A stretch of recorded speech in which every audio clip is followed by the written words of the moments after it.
So good morning. It's the end of May in the Netherlands, and it's still a bit fresh. So I'm wearing my shawl, and I'm reading the book The Yoga of Relationships, Non-duality in Life by Isabella Viglietti. And I've read 4 chapters, and they were on where does it all start, what is love, why we seek love relationships, and obstacles to love relationships. And today I'm going to read duality and the effects of duality on our psychology. So, duality.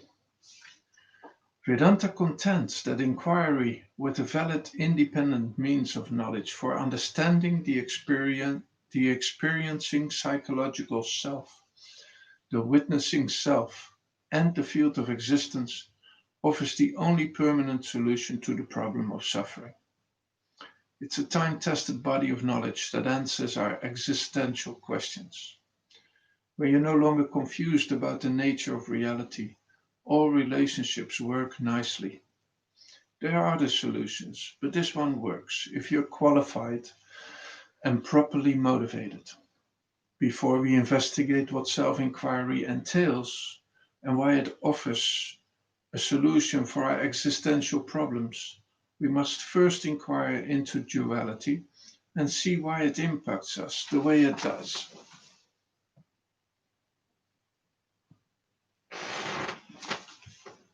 What is duality? When you have one of anything, you have no problems. When you have two or more, problems begin. Duality is the hard and fast belief that subtle objects like thoughts and feelings, or gross objects like the body, are separate and different from me. I'm here and you are there. No question about it. But is it really true? Well, yes, it is true. If I think I am the body. But we previously established that I can't be the body because the body is an object known to me, the witnessing self. Relationships are complicated and anxiety ridden because they depend on two people, two bodies, two identities, and two roles. Will I get what I so desperately want? Will I be able to keep it once I have it? And furthermore, relationships exist in the world. So how your relationship fits into the world is another duality you must contend with. Is duality real? Duality is not non-existent. It is simply not real, although it appears real to our senses. When we see a tree, for instance, it seems to be an experienceable object situated in time and space away from me. Quantum physics, however, disagrees. It says that the objects that seem to be away from us are not there as they seem to be. They're projected by our senses.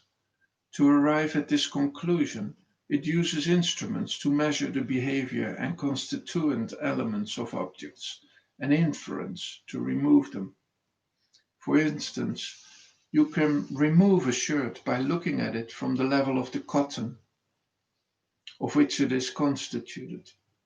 You can eliminate the cotton by looking at it from the point of view of the elementary particles that make it up. You can resolve the subtlest constituent particle into space in which it appears. Therefore, objects are just empty space appearing as solid objects. They're not real,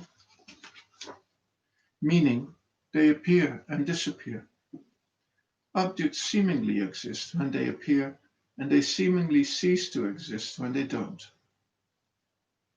Using this logic, my significant other doesn't actually exist for me when I'm not thinking about him or her.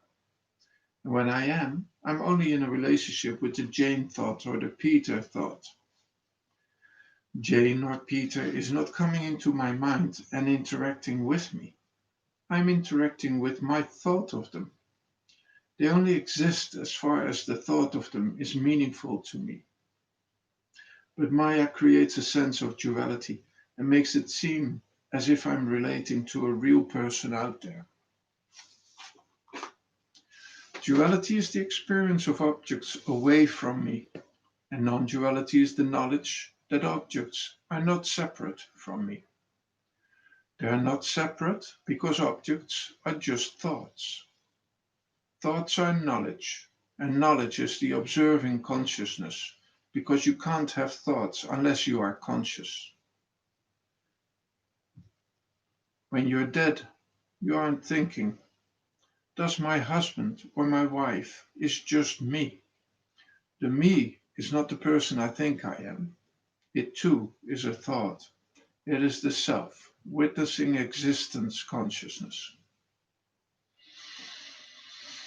Let's assume, however, that the people I'm relating to are real and actually there as they appear as the person.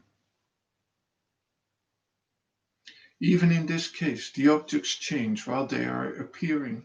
One minute my significant other feels this, the next minute they feel something else. A person said he loved me one day, and a few days later he said he didn't. What conscious objects say and do needs to be taken with a grain of salt, because it can be contradicted by them later. At the same time, assuming I'm the person I've been told I am, I can like something my husband said yesterday and dislike it today. You can never determine the nature of an object because nothing stays the same from one moment to the next. If it's real today, it may very well be unreal tomorrow. Such is the power of Maya.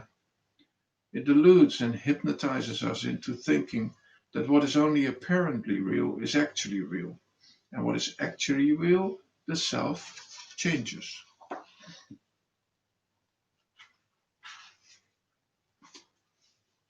The movie of life. When we are engrossed in a good movie, we forget our bodies, where we are, we forget our bodies, where we are, and who we're with. Our senses and feelings are fully engaged. We are in the movie. When it ends, the feelings the movie evoked may stay with us for a while, but we don't take the movie to be real. The duality of life is like a moving show, endlessly changing as it plays out on the screen of my consciousness. It's like a beautiful mirage, water shimmering on the desert floor. It looks so real and so seductive, but it's not actually there. Duality is deadly when you don't know what it is because you make decisions and assumptions based on flawed knowledge, which causes suffering. But duality is not a problem when you know it's a superimposition on the screen of consciousness.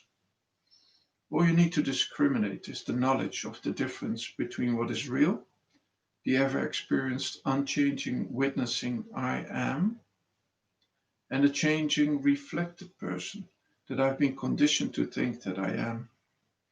Without discrimination, you will confuse what is real and what is apparently real, and your relationships will suffer. Let's return to the above statement that the experienced objects are me, because it dissolves the duality that destroys relationships. If we are both only the limitless, ever experienced, ever present I am, whose nature is love, and we relate to each other as such, we can't help but love each other, in which case injurious dualistic behavior will not have an opportunity to compromise the relationship.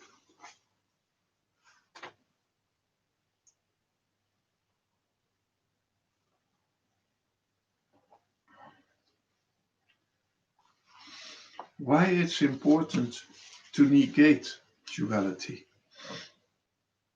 Self-knowledge negates duality and ends suffering. As long as I'm under the spell of duality, I vainly chase objects that are incapable of completing me, and therefore I suffer. My body breaks down, my relationships fail, my life falls apart. Duality offers no permanent solution to my existential suffering. What do we mean by suffering? Suffering is the hopeless quest to feel safe and worthy. It is believing that you are a disintegrating body that will eventually die. It is the dread that accompanies the feeling perfectly captured in the poem Byzantium by William Yeats. Sick with desire and tried and tied to a dying animal. Sick with desire and tied to a dying animal. That's a quote from Yeats. Negating duality is not an experiential destruction of my relationship with the world. It does not involve retreating from society to a cave in India to sit alone with myself. Duality is conceptual, not factual. When you sit down to watch a film, you have already negated it because you know it's not real.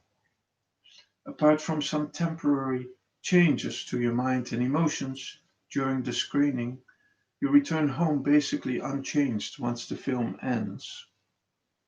All relationships are just the doer playing its tragicomic role on the ever present stage of consciousness. So, what is reality? Reality is that which is always present and never changes. Can you honestly say you know anything that fits this definition? You can't, because everything you experience except you is finite. Even our sun, which has been around seemingly forever, is dying as we speak. It may be relatively permanent with reference to our short time on Earth, but it's not permanent in the grand scheme of things. If you're not interested in the difference between what is real and what is apparently real, good luck. You are in for a lot of unpleasant surprises. Only one thing is real: the ever present witnessing observer, that which knows the world and all the objects in it, including your body, thoughts, and feelings. This witnessing consciousness enjoys a strange status. It is vaguely known. It is not directly known as an object that you experience with your senses. Wait a second.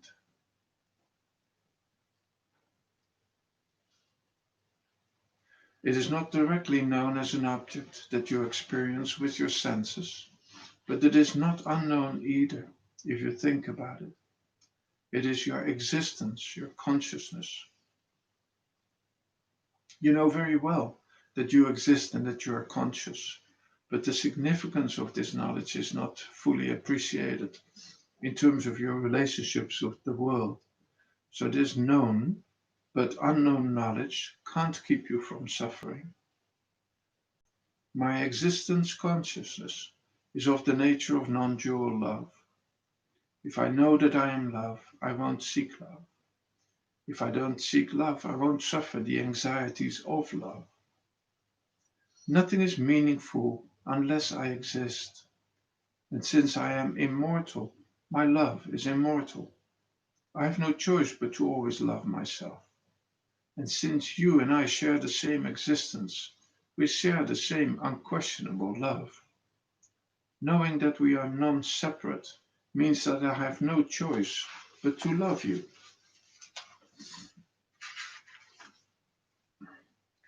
Whether or not you know who you are, you will have no choice either, because the love that I am invokes the love that you are, and a naturally harmonious relationship ensues.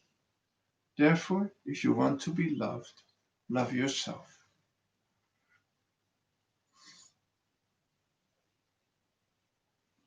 What is right knowledge?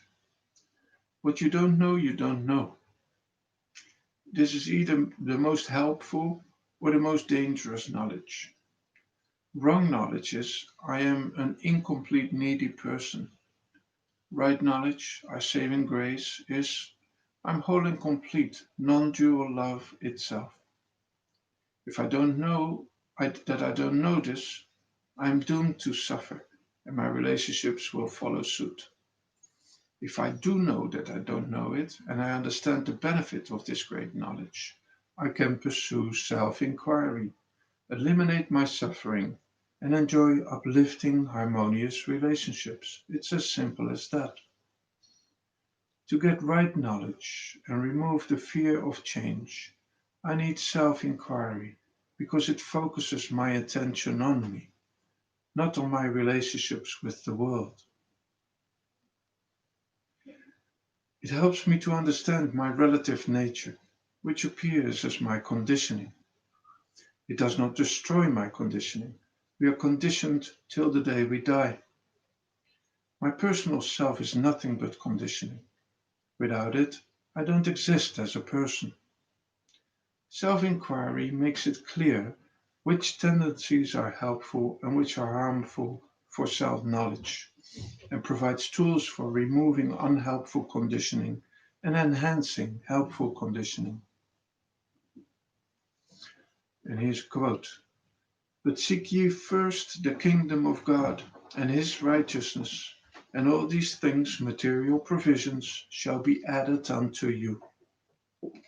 The kingdom of God is the ordinary, ever present self, not a special cloud like location requiring exclusive membership, like the first class lounge at the airport. It is always available to everyone, because it is who we are. Sadly, most of us are not interested in rigorously investigating ourselves. We feel uncomfortable confronting our unconscious motivations because we are afraid to face the less than fabulous parts of ourselves. If we put a fraction of the energy into living an introspective, intelligent life that we invest in seeking worldly happiness with its concomitant dissatisfactions, we would have few relationship problems because when we are attractive to ourselves, we are attractive to everyone. Burning desire and ruthless objectivity. An unfortunate caveat. Self inquiry is not for those who are not ready for it, because it requires a burning desire to be free and a great deal of courage to honestly confront the unconscious and the unexamined logic of our own experience. It requires a ruthless self objectivity to negate the reality of objects, particularly our own egos, which is a scary thought. But self inquiry does not require you to deny the existence of objects or to get rid of them, particularly relationships. It only requires that you forego your dependence on them for your happiness and asks that you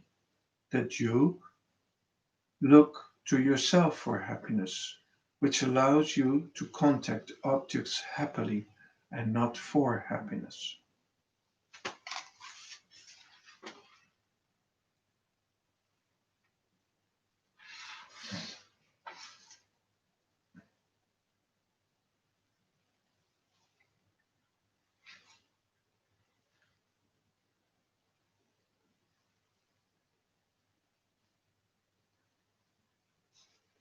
I think the next chapter, the effects of duality on our psychology, I will read tomorrow.